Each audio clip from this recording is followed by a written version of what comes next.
విశాఖ పశ్చిమ నియోజకవర్గం వైసీపీ రాజకీయం ఆ పార్టీ వారికి అంతుపట్టడం లేదట. ఆ పార్టీలో ప్రతిసారి ఎమ్మెల్యే అభ్యర్థి ఎవరనేది చివరి వరకు సస్పెన్సే. ఎన్నికల ముందు ఒకరు, ఎన్నికల తర్వాత మరొకరు, ఎన్నికలకు 2 ఏళ్ల ముందు ఇంకొకరు నియోజకవర్గ ఇన్ఛార్జీలుగా, ఎమ్మెల్యే అభ్యర్థులుగా తెర మీదకు వస్తారు. ఎన్నికల్లో సీటు అనౌన్స్ చేసి బీఫామ్ ఇచ్చే వరకు పశ్చిమ నియోజకవర్గంలో ఆ పార్టీ ఎమ్మెల్యే అభ్యర్థి ఎవరుంటారనేది క్లారిటీ ఉండదు. ఎంతో మంది నాయకులు వస్తూ ఉంటారు, పోతూ ఉంటారు. మొదటి నుండి ఉన్నవాళ్లు కూడా పార్టీ కోసం కోట్లు ఖర్చు చేసి కనుమరుగైపోతూ ఉంటారు. అలా ఆ పార్టీ నుండి పోటీ చేసిన ఎమ్మెల్యే అభ్యర్థులు రాజకీయ భవిష్యత్తు కూడా లేకుండా పోతున్నారు. అసలు విశాఖ వెస్ట్ తో వైసీపీకి ఆ పరిస్థితి ఎందుకొచ్చింది?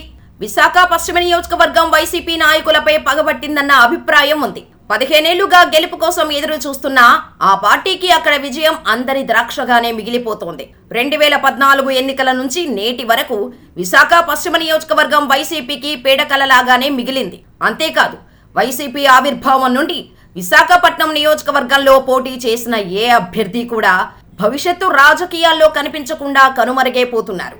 ఇన్నేళ్లుగా ఎంతో మంది నాయకులు విశాఖ పశ్చిమ నియోజకవర్గం ఇన్ఛార్జీలుగా, ఎమ్మెల్యే అభ్యర్థులుగా బాధ్యతలు తీసుకొని ఎన్నికల్లో పోటీ తర్వాత కనిపించకుండా పోతున్నారు. ఇప్పటి వరకు వైసీపీ నుండి పోటీ చేసిన ఏ నాయకుడు ప్రస్తుత రాజకీయాల్లో కీలకంగా వ్యవహరించడం లేదు. నియోజకవర్గ ఇన్ఛార్జీలుగా బాధ్యతలు నిర్వహించిన ఎవరూ కూడా పొలిటికల్ స్క్రీన్ పై కనిపించడం లేదు. వైసీపీ నాయకులపై పశ్చిమ నియోజకవర్గం పగబట్టింది అనే మాట విశాఖలో ఎవరి నోట విన్నా వినిపిస్తూనే ఉంటుంది. 2009 ఎన్నికల్లో కాంగ్రెస్ పార్టీ నుండి ఎంట్రీ ఇచ్చిన వ్యాపారవేత్త మల్లా విజయప్రసాద్ 4300 ఓట్ల మెజారిటీతో ప్రస్తుత విశాఖ వెస్ట్ ఎమ్మెల్యే గణబాబుపై నెగ్గారు. 2009లో వైఎస్ మరణం తర్వాత మల్లా విజయప్రసాద్ వైసీపీలో జాయిన్ అయ్యారు. వైసీపీలో జాయిన్ అయినప్పటి నుండి ఇప్పటి వరకు మల్లా విజయప్రసాద్ రాజకీయాల్లో అనామకంగా మారిపోయారు. 2014 ఎన్నికల్లో తొలిసారి రాష్ట్ర వ్యాప్తంగా పోటీ చేసిన వైసీపీ నుండి విశాఖ వెస్ట్ ఎమ్మెల్యే అభ్యర్థిగా దాడి వీరభద్రరావు కొడుకు దాడి రత్నాకర్ బరిలో నిలిచారు. ఆ ఎన్నికల్లో ప్రస్తుత టీడీపీ ఎమ్మెల్యే గణబాబు చేతిలో రత్నాకర్ ఓటమి పాలయ్యారు. ఆ తర్వాత దాడి రత్నాకర్ విశాఖ పశ్చిమ నియోజకవర్గం వైపు కన్నెత్తి చూడలేదు. దాడి కుటుంబ రాజకీయం అంతా అనకాపల్లి కేంద్రంగా జరుగుతుంది కాబట్టి విశాఖ వెస్ట్ నియోజకవర్గం వైపు చూడటమే మానేశారు. 2019 ఎన్నికలు వచ్చేసరికి జగన్కు మాజీ ఎమ్మెల్యే మల్లా విజయప్రసాదే దిక్కయ్యారు. ఆ ఎన్నికల్లో 151 సీట్లు దక్కించుకున్న వైసీపీకి విశాఖ వెస్ట్ మాత్రం కలిసి రాలేదు. టీడీపీ అభ్యర్థి ప్రస్తుత సిట్టింగ్ ఎమ్మెల్యే గణబాబు చేతిలో విజయప్రసాద్ పరాజయం పాలై పొలిటికల్ స్క్రీన్ మీద నుంచి మాయమయ్యారు. మళ్లీ శరా మామూలే. ఓటమి పాలైతే అభ్యర్థిని మార్చేసి కొత్త ఇన్ఛార్జిను ప్రకటిస్తుంటారు వైసీపీ అధ్యక్షుడు. 2024 ఎన్నికలు వచ్చేసరికి విశాఖ వెస్ట్ నియోజకవర్గ వైసీపీ ఎమ్మెల్యే అభ్యర్థిగా ఆడారి ఆనంద్ కుమారుడు ప్రకటించారు.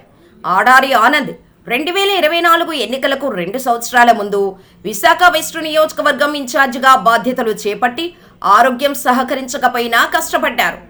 ఆనంద్ కుమార్ ఎన్నికల వరకు నిరంతరం ప్రజల్లోనే ఉంటూ కోట్లు ఖర్చు చేసి భారీగా ప్రచారం చేసుకున్నారు.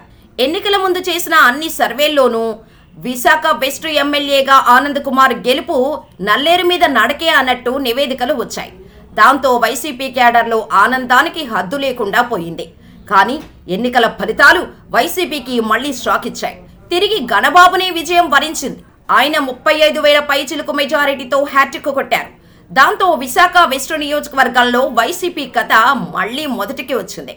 వైసీపీ పార్టీ స్థాపించినప్పటి నుండి 2024 ఎన్నికల వరకు విశాఖ పశ్చిమ నియోజకవర్గంలో పోటీ చేసిన ప్రతి వైసీపీ అభ్యర్థి ఓటమి చవిచూశారు.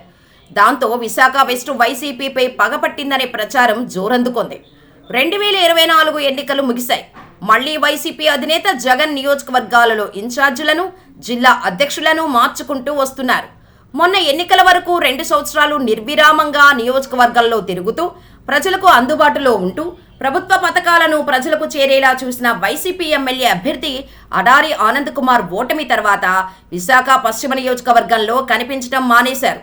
అడారి ఆనంద్కు ఆరోగ్యం సహకరించకపోయినా ఎన్నికల బరిలో నిలిచారు. కానీ ఓటమి తర్వాత పూర్తిగా నియోజకవర్గానికి దూరమయ్యారు. వాస్తవానికి టీడీపీ అధికారంలోకి వస్తే ఒకవేళ గెలిచినప్పటికీ ఆనంద్ పార్టీ మారేవారన్న ప్రచారం అప్పట్లో జోరుగా సాగింది. ఇప్పుడు ఆయన సైడ్ అయిపోవడంతో వైసీపీ అధినేత జగన్ విశాఖ పశ్చిమ నియోజకవర్గం కొత్త ఇన్ఛార్జిగా మళ్లీ విజయప్రసాద్ను నియమించారు. వెస్ట్ నియోజకవర్గ ఇన్ఛార్జిగా మల్ల విజయప్రసాద్ 2029 ఎన్నికల్లో పోటీ చేస్తారో లేదా ఎన్నికల ముందు కొత్త అభ్యర్థి వస్తారో అని వైసీపీ వర్గాలే అనుమానం వ్యక్తం చేస్తున్నాయి. వైసీపీ ఆవిర్భావం నుండి నేటి వరకు బరిలో ఎవరు నిలిచినా గణబాబును ఓడించలేకపోతున్నారు. రానున్న రోజుల్లో గణబాబును ధీటుగా ఎదుర్కోవాలంటే బలమైన నాయకుడు నియోజకవర్గ ఇన్ఛార్జిగా ఉండాల్సిన అవసరం ఉందని వైసీపీ శ్రేణులు అంటున్నాయి. మరి వైసీపీలో విజయప్రసాద్ అదృష్టం ఎలా ఉంటుందో చూడాలి.